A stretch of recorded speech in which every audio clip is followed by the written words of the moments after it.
حضرت انس رضی اللہ عنہ سے روایت ہے کہ رسول اللہ صلی اللہ علیہ وسلم نے فرمایا، جب اللہ تعالی اپنے بندے کے ساتھ بھلائی کا ارادہ فرماتا ہے تو اس کو اس کے گناہوں کی سزا جلد ہی دنیا میں دے دیتا ہے، یعنی تکلیفوں اور آزمائشوں کے ذریعے سے اس کے گناہوں کی معافی کا سامان پیدا کر دیتا ہے،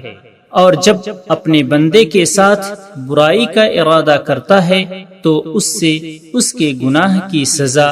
دنیا میں روک لیتا ہے، یہاں تک کہ قیامت والے دن اس کو پوری سزا دے گا۔ نبی صلی اللہ علیہ وسلم نے مزید فرمایا، بدلے میں بڑائی یعنی اضافہ، زیادتی آزمائش میں بڑائی کے ساتھ ہے، یعنی آزمائش جتنی عظیم ہوگی اس کا بدلہ بھی اسی حساب سے عظیم ہوگا۔ اور اللہ تعالی جب کسی قوم کو پسند فرماتا ہے تو ان کو آزمائش سے دوچار فرما دیتا ہے، پس جو اس میں صبر و رضا کا مظاہرہ کرتا ہے اس کے لیے اللہ کی رضا ہے، اور جو اس کی وجہ سے اللہ سے ناراضی اور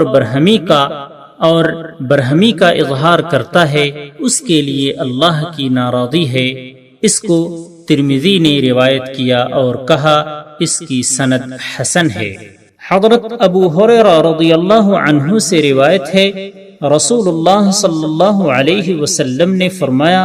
کہ مومن مرد اور مومن عورت پر اس کی جان، اولاد اور مال میں آزمائشیں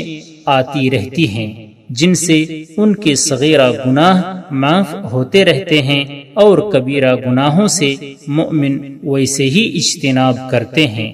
یہاں تک کہ جب وہ اللہ کو ملتے ہیں یعنی ان کو موت آتی ہے تو ان پر کوئی گناہ نہیں ہوتا۔ اس کو ترمذی نے روایت کیا اور کہا اس کی سند حسن صحیح ہے۔ سبسکرائب کیجئے ہمارے چینل اور دبائیے بیل کا آئیکن تاکہ آپ کو ریگولر نوٹیفیکیشن اپڈیٹس مل سکے۔